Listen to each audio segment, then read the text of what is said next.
तो जैसा कि हमें पता ही है, इन्वर्टर का सबसे मेन कंपोनेंट होता है ट्रांसफार्मर। और यहाँ पर हम सर से जानने वाले हैं कि ये बता रहे थे कि इन हाउस हम ट्रांसफार्मर बनाते हैं, तो दिखाएंगे सर कैसे आप इन हाउस ये कंप्लीट प्रोसेस करते हैं। हाँ जी बिल्कुल, आइए देखिए। ये बेसिकली हमारा ट्रांसफार्मर यूनिट है और इसमें जितने भी हमारे ट्रांसफार्मर है जो इन्वर्टर में, सोलर पीसी में लगते हैं, वो सब इन हाउस मैन्युफैक्चरिंग होता है। और सबसे अच्छा बात क्या है, इन हाउस मैन्युफैक्चरिंग के अंदर हम हर एक कंपोनेंट आपका ट्रांसफार्मर मैन्युफैक्चरिंग के अंदर अपनी क्वालिटी पैरामीटर के ऊपर टेस्ट करके ही लेते हैं। और हमारा खुद का टेक्निकल स्पेसिफिकेशन है कि हमें इस ग्रेड का मटेरियल चाहिए तो वही हम यूज करते हैं। जैसे आप अगर देख सकते हैं, ये बेसिकली एक ट्रांसफार्मर का बोबिन है। ये आपका नाइलॉन ग्लास अपॉक्सी बोबिन बोलते हैं इसको। ओके, ये बाहर का जो बॉडी मटेरियल है, या इसको ये नाइलॉन मटेरियल है, FR ग्रेड है। बिल्कुल, ये काफी टफ होता है, काफी टफ होता है, ठीक है ना, ताकि आपका किसी भी प्रेशर में, कोर के प्रेशर में आपका जो बोबिन है वो डैमेज ना हो। इसके अंदर जितना भी आपका वायर यूज होता है, आपका अगर ये देखेंगे, आप कोई भी अगर वायर देखेंगे, ये सब का सब H क्लास इंसुलेशन है। इससे ऊपर कोई इंसुलेशन नहीं आता। बेस्ट क्लास है ये, बेस्ट क्लास ये है। इसमें आपका जैसे 3 किलो केवीए तक का अगर वोल्टेज भी आ जाता है, तब भी ये इंसुलेशन आपका ब्रेक नहीं होता। इसके ऊपर कोई इफेक्ट नहीं आता, कोई इफेक्ट नहीं आता। तो ये बेसिकली प्राइमरी वाइंडिंग प्रोसेस है। ये सबसे पहले प्राइमरी वाइंडिंग होती है ट्रांसफार्मर का। तो यहाँ पे कौन सी वाइंडिंग हो रही है फिलहाल? ये आपका जैसे 900 VA का एक इन्वर्टर का ट्रांसफार्मर है ये, जो इसमें प्राइमरी वाइंडिंग हो रही है अभी यहाँ पे प्राइमरी वाइंडिंग होती है। प्राइमरी वाइंडिंग हो रही है। ये ऑटोमेटिक वाइंडिंग मशीन है। ओके, जिसमें ना ये जो ट्रंस होती हैं ये फिक्स्ड हैं मशीन के अंदर।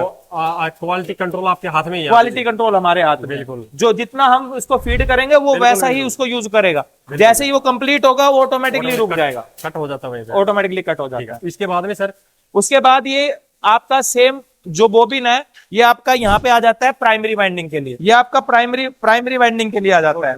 अब ये जो आपका हैवी वायर है, ये अलग स्टेज के ऊपर वाइंड होता है। इसके अंदर भी हमारा टोटल कंट्रोल है, जिसके अंदर हम जितनी टर्न्स हमने डालनी है उतनी ही इसमें लॉक होंगे। ओके, मतलब ये भी काउंट करके जितना फिक्स होता है उतना ही डलेगा, उससे ज्यादा डल नहीं सकता है। बिल्कुल, जिसमें ये टोटली आपका ट्रांसफार्मर का जो कंट्रोल है वो हमारे पास चलता है। तो जितनी भी क्वालिटी, जितने भी ट्रांसफार्मर है, वो सभी एक पैरामीटर के ऊपर काम करेंगे, एक ही पैरामीटर के ऊपर काम करेंगे। जितने भी, अगर आप आगे की स्टेज में देखेंगे तो आपको इसको टेस्ट करने के फार्मूले आपको बताएंगे कि कैसे कैसे इसको इंश्योर किया जाता है। इसके बाद में सर, इसके बाद सर आप अगर आएंगे, ये पैरेलल लाइन चल रही है यहाँ पे, ये पैरेलल लाइन चल रही है। ओके, इसमें मल्टीपल, जैसे सेम ट्रांसफार्मर मल्टीपल बना सकते हैं या अलग अलग मॉडल भी बना सकते हैं। स्पीड को, काम को स्पीड अप करने के लिए डबल लाइन लगती है। बिल्कुल। तो सर आगे का प्रोसेस? सर आगे का प्रोसेस ये है कि ये बेसिकली हम क्या करते हैं, जो आपका ट्रांसफार्मर है प्राइमरी वाइंडिंग वाला, उस वाइंडिंग के अंदर हमें एक थिम्बल बनाना होता है, जिसको हमें मेन कंट्रोल कार्ड पे कनेक्ट करना होता है। जनरली कंपनियां क्या करती हैं, एक एक्स्ट्रा थिम्बल बनाती हैं, लगाती हैं, जिससे लूज कॉन्टेक्ट का चांसेस रहता है। लेकिन हम यहाँ पे वो चांस नहीं लेते। हम इस वायर के अंदर ही थिम्बल बना देते हैं, जिसकी वजह से ये कॉन्टेक्ट हैवी रहता है, टाइट रहेगा ना, टाइट रहेगा, कोई ज्वाइंट नहीं रहेगा।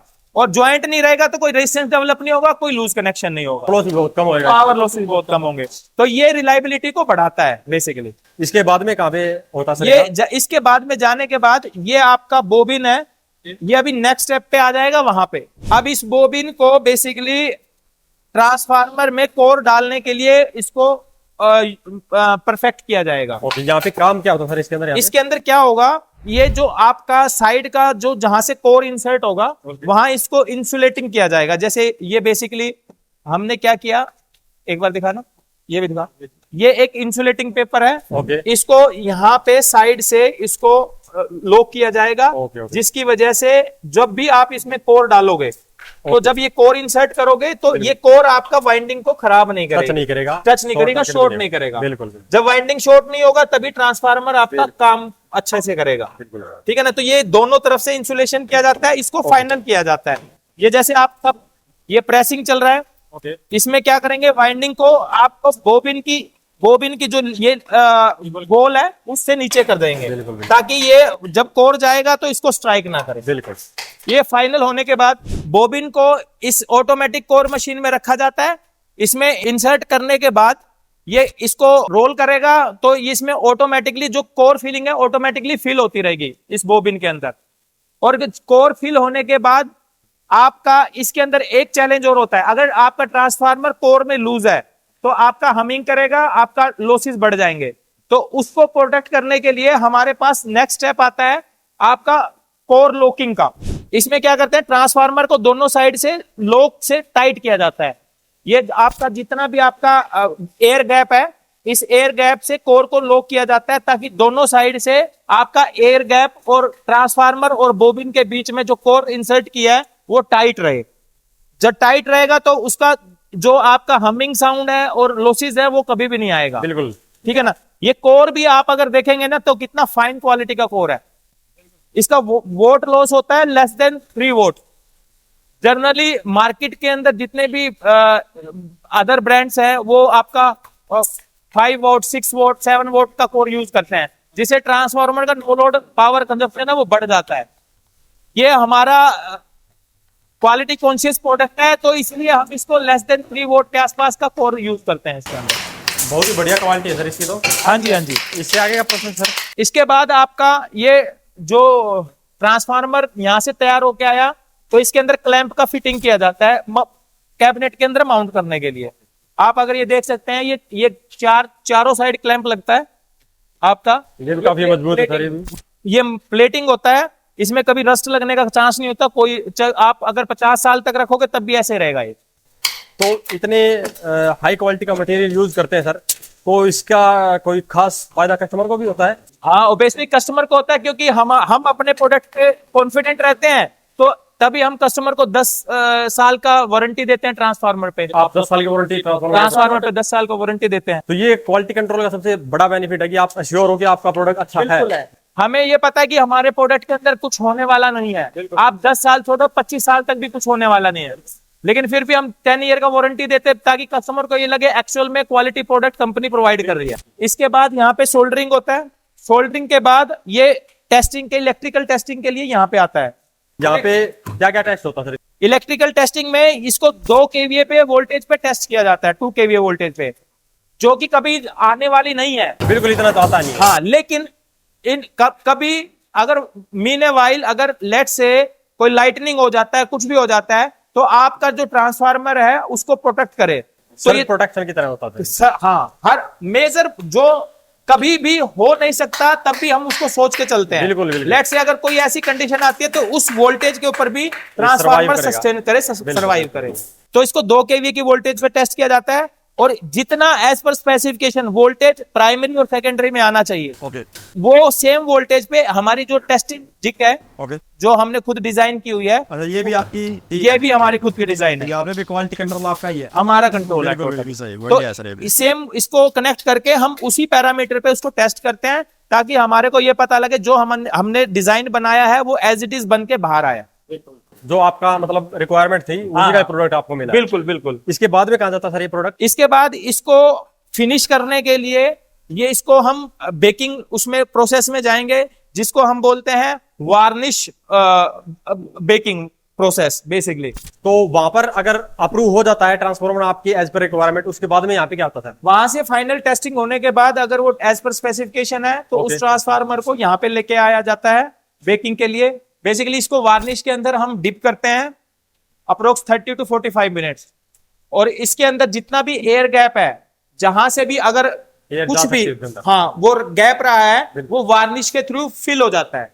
और जो आपका जो ट्रांसफार्मर है वो हाई परफॉर्मेंस के लिए रेडी हो जाता है। एक अच्छे ट्रांसफार्मर के लिए ये प्रोसेस काफी नहीं है यहाँ तक।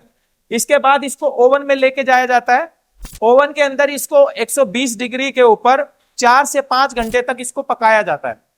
इसका बेनिफिट क्या होता है सर? इसका बेनिफिट ये होता है जो आपका वार्निश है जो लिक्विड फॉर्म में होता है, वो आपका just like as a stone, मतलब आपका हार्ड हो जाता है। वो हार्ड जब होगा तो आपका जो कोर है और बोबिन है वो आपस के अंदर ज्वाइंट हो जाता है। परफेक्ट कॉम्बिनेशन बन जाता है। उसके अंदर कोई भी एयर गैप नहीं रहता, कोई भी आपका इंसुलेटिंग गैप नहीं रहता। वो टोटली परफॉर्मेंस के लिए रेडी हो जाता है। एक तरह से डस्ट प्रूफ हो जाता है वो यहाँ पे आके। हाँ, वो ये लास्ट पॉइंट है जहां पे वो इंश्योर हो जाता है कि ये ट्रांसफार्मर सही प्रोसेस से बना है। और ये रेडी हो जाएगा कि वहां पे जाने के लिए। करेक्ट है। और उसके बाद अगर में आप देखेंगे तो लुक एंड फील भी ट्रांसफार्मर का चेंज हो जाता है। बिल्कुल बिल्कुल, अभी तो ये साइन करने लग गया है सर। हाँ, ये शाइन करने लग गया। तो ये यहाँ पे क्या होता है सर फाइनल में इसका? उसके बाद इसमें जो वार्निश का जो पार्ट है बेसिकली जो थिम्बल्स पे और उस पे क्योंकि ये इंसुलेटिंग मटेरियल है, बिल्कुल बिल्कुल, ठीक है ना, जो भी आपका जो कनेक्टिंग पार्ट के ऊपर अगर वो वार्निश का पार्ट आया तो उसको फिनिश करते हैं और उसको इंसुलेटिंग स्लीव से कवर करते हैं, ताकि असेंबली लाइन के ऊपर ये जब प्रोडक्ट जाए तो वहां पे कोई भी प्रॉब्लमेटिक चीजें करेक्शन करते समय कोई दिक्कत आई ना आए, है ना। तो इसीलिए इसको इंसुलेटिंग स्लीव से कवर किया जाता है। तो ये हमारा यहाँ पे फाइनल हो जाता है। इसके बाद में कहाँ पे जाता है सर ये? इसके बाद में सर हम देखेंगे कि क्वालिटी डिपार्टमेंट जो है Okay. IQC वहां पे प्रोडक्ट जाएगा तो वहां पे अगेन सारे पैरामीटर पे वो इनकमिंग को टेस्ट करेंगे। जितने भी इन्वर्टर के अंदर कंपोनेंट लगते हैं उसके साथ में ये भी टेस्ट होता है। ये भी टेस्ट होगा, मतलब एक एक चीज वहां पे टेस्ट होगी, फिर फाइनल। वो इंडिविजुअल डिपार्टमेंट है, वो किसी की नहीं सुनता। ओके, वो सब कुछ टेस्ट करेगा वो सब कुछ टेस्ट करेगा जो पेपर में उसको दिया गया है उस एज पर पैरामीटर वो होना चाहिए, वो मैच करवाएगा कि है या नहीं मटेरियल उस करेक्ट पैरामीटर है, के। करेक्ट है।